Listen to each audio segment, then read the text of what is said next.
You fool! Warren is dead. A Visitor from Far Away by Loretta Burrough.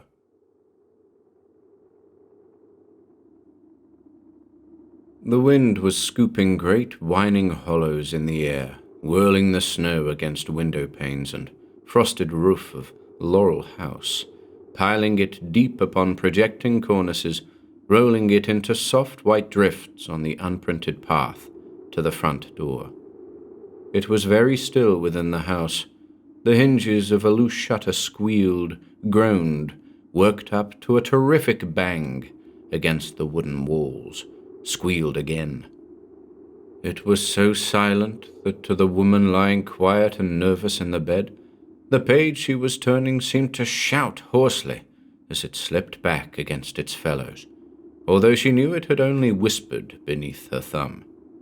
She was reading a book on astronomy, but as time passed, she found it harder and harder to think about stars, harder to remember that they were shining somewhere beyond this blizzard in all the veiled brightness of their galaxies. It was the knowledge that she was alone in the house, completely solitary, that frightened her. There were too many rooms beyond whose empty lighted windows, lighted by her as darkness fell, to cheat that dark. The pale white storm dipped and swayed. Ever since the occurrence, that was how she phrased it to herself, as though it had been an eclipse or an earthquake. She had taken good care not to be without a friend or servant in her house at night. Solitude was an invitation to those dreadful and oppressive thoughts that would sometimes descend upon her like a dark hawk, even in the midst of a crowd's gaiety, but more apt to happen, oh much more, in solitude.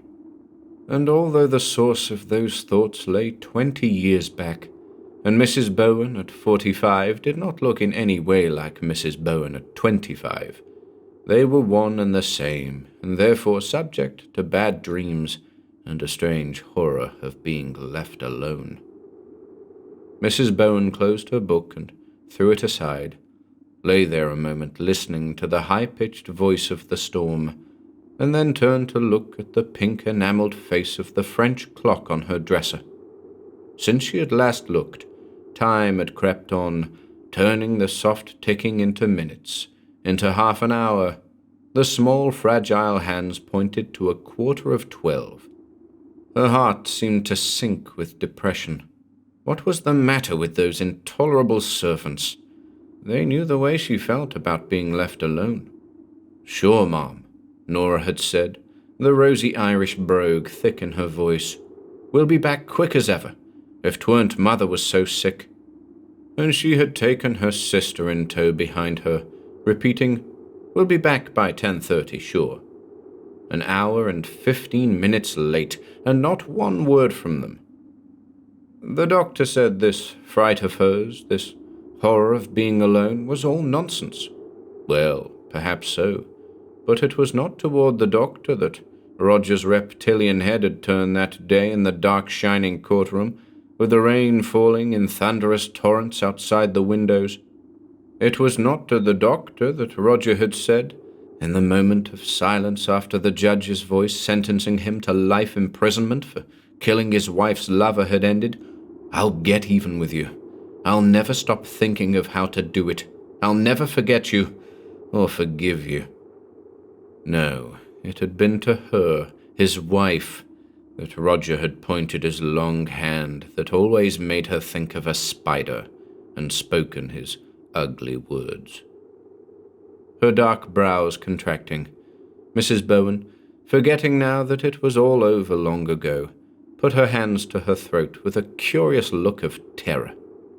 She was thinking of Roger and that night, months before his trial, when, the smoking empty gun flung away from him, he came at her, his fingers crooked for her throat, filthy names pouring from his lips. And then, exhaling a deep, relaxing sigh, she got out of bed and went to the window. She had been near that time 20 years back. It had been touch and go for days after their manservant had broken in and pulled Roger's fingers from her neck. She had testified at the trial gladly, eager to weave a thick, strong rope for Roger's death, but they had only given him life imprisonment. The curtains pulled behind her. She looked out at the blizzard. The snow seemed very deep, swirling into queer high shapes along the roof edge, like punch bowls and cardinals' hats. In the light from the windows downstairs, the flakes shone like sugar, rising and dipping. She had an oppressive feeling of the vastness of this billowing frozen movement that filled the night. Could it possibly, she sucked in her breath at the thought, be bad enough to keep the servants in the village?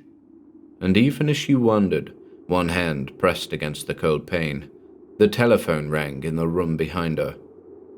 The sound of the bell was like a gleam of light brightening her dreary thoughts.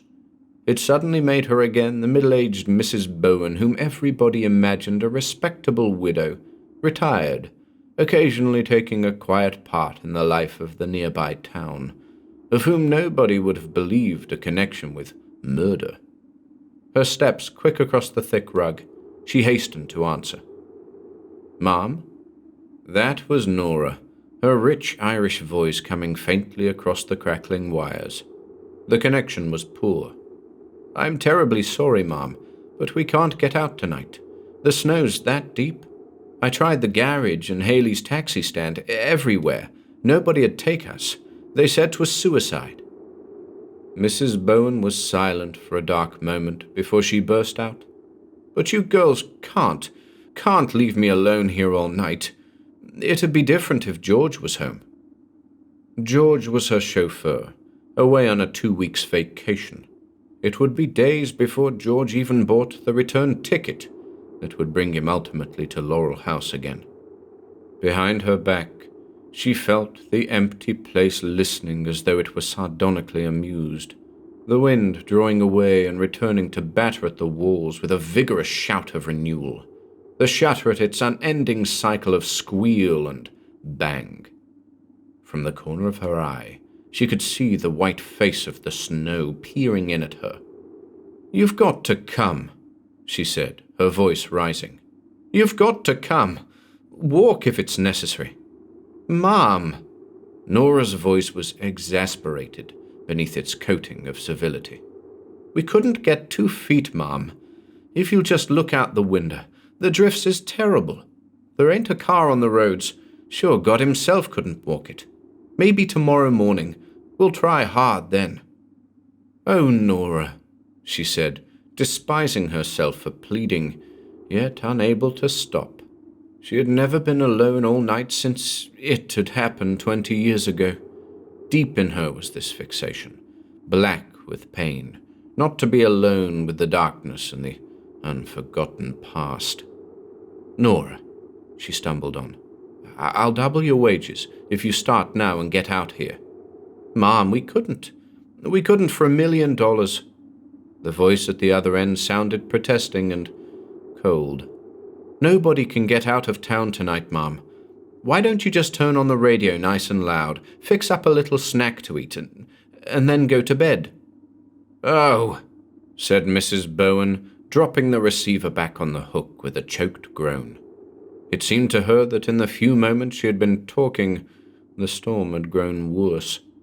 The wild, sleety rattle of the snow against the window sounded like unhappy voices complaining of something strange and terrible, beginning to speak of it far away in the white hills, and coming closer and closer until they shouted it against the shingled walls of Laurel House. "Now," she suddenly said aloud, standing in the middle of the room with her fingers pressed against her forehead, "I'm not going to be an idiot. There's nothing to harm me here. Certainly he can't harm me here. And that's all I'm afraid of, isn't it?" Disliking the foolish sound of her voice speaking in the emptiness, she stopped. What had Nora said? Turn on the radio, fix herself something to eat, go to bed. But the lights flickered. For a moment, the small glowing filaments in the bulbs failed and faded before they burned brightly again. Somewhere, distant in the storm, a line had gone down, There had been some trouble. Mrs. Bowen looked, her mouth quivering at the room, now bright again.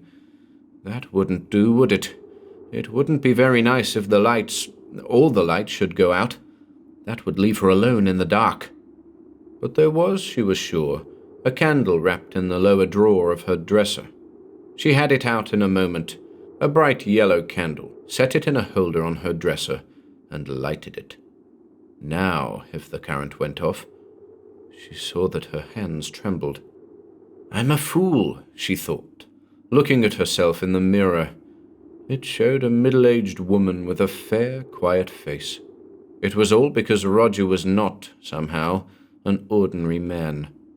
The threats of an ordinary man you could meet with laughter, but Roger's threats, his narrow grey eyes, with a look one moment so drowsy, the next so intense, the sharp, cruel, curving lines of his mouth, the long, narrow hands that had always reminded her, because they were dark, crooked, brown, and covered with hair, of two spiders crawling. All of Roger made it seem too sure that he had the power to make his threats come true. It gave her pain to remember his face or his words or anything about him. Memory of him was like a hand at her throat. She picked up the small French clock from her dresser and began to wind its delicate key, telling herself that when the hands touched 12 again, it would be tomorrow and the sun would be shining. And just as the slight little clicking sound ceased within the mechanism and she set the clock back in its place, she heard a door open and close in the house.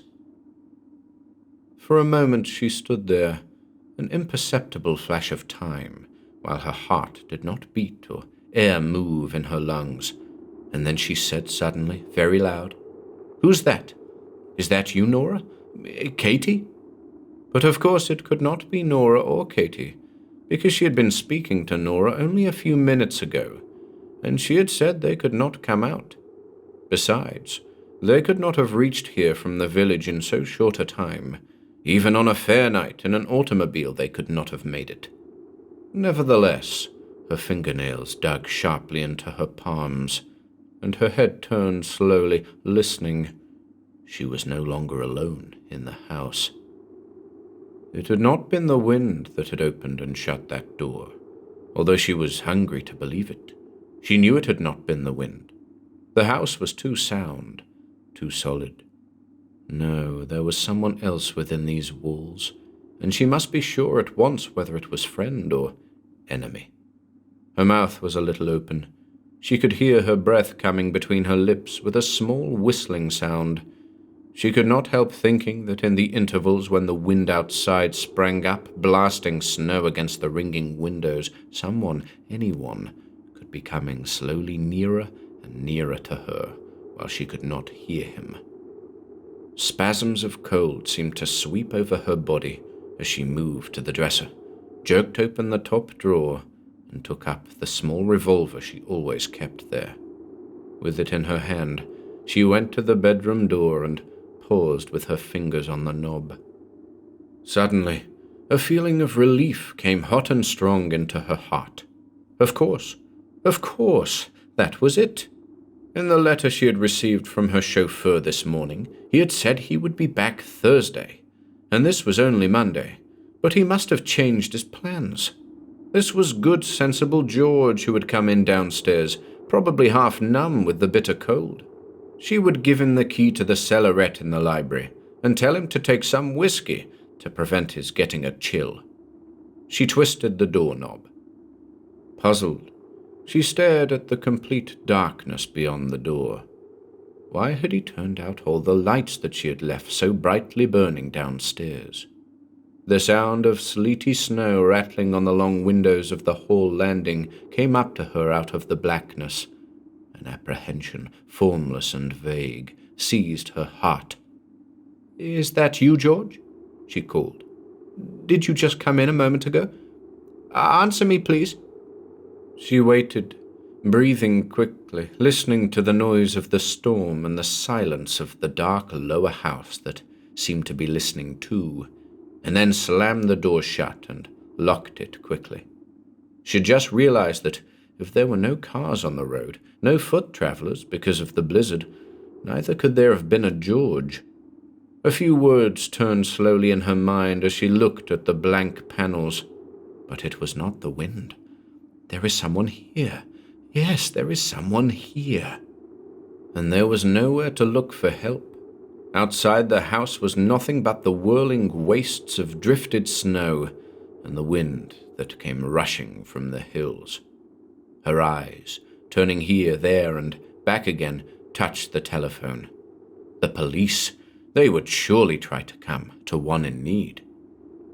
She hurried across the room, the pearl-handled revolver clutched in her fingers, her ears intent, listening behind her. As she stooped to pick up the instrument, it rang with a sharp jangle beneath her hand. "Hello, hello," she cried into the mouthpiece. "Please, will you get the police for me? I want the police. I'm all alone in my house and someone has broken in. This is Mrs. Bowen, Laurel House. Please." A small voice, distinct and cool, came back. "I'm sorry. The connection is very bad. They are having trouble with the line. I cannot hear you. I want Mrs. Bowen. I have a telegram for her. Is this Mrs. Bowen? Will you speak louder, please?" "Yes, yes," she groaned. "But please, I will read your telegram now," the voice went on. "Mrs. Roger Bowen, Laurel House, Galeville, Connecticut. Regret to inform you, Roger Bowen died suddenly here today. Please wire disposition of body. Signed Henry Adams, Warden, San Marco Penitentiary. This connection is so poor, I'm afraid. There it goes." A series of sharp, sputtering clicks, and the line went dead, as though it had suddenly frozen under the long piling weight of the snow. And almost as the telephone connection went, the electric lights faded, brightened, dimmed out at last to dark bulbs, and slowly the lighted candle on her dresser seemed to grow stronger in the dimness. But Mrs. Roger Bowen was not aware of the telephone or the lights. She was watching the candle from the corners of her eyes.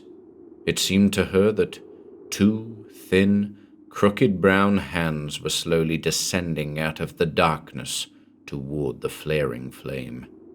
The hands made her think, yes, they made her think of two spiders.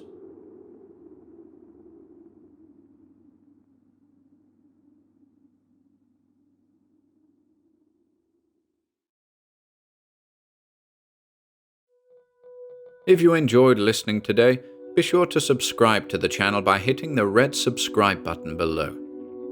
After doing so, click the bell icon next to the subscribe button to receive new content notifications. If you'd like to support our work and receive exclusive perks, consider becoming a channel member by clicking the join button below. To support us in other ways, see the video description for links to our Bandcamp and Patreon pages and further information relating to our releases on Audible, iTunes, and Spotify. And until next time,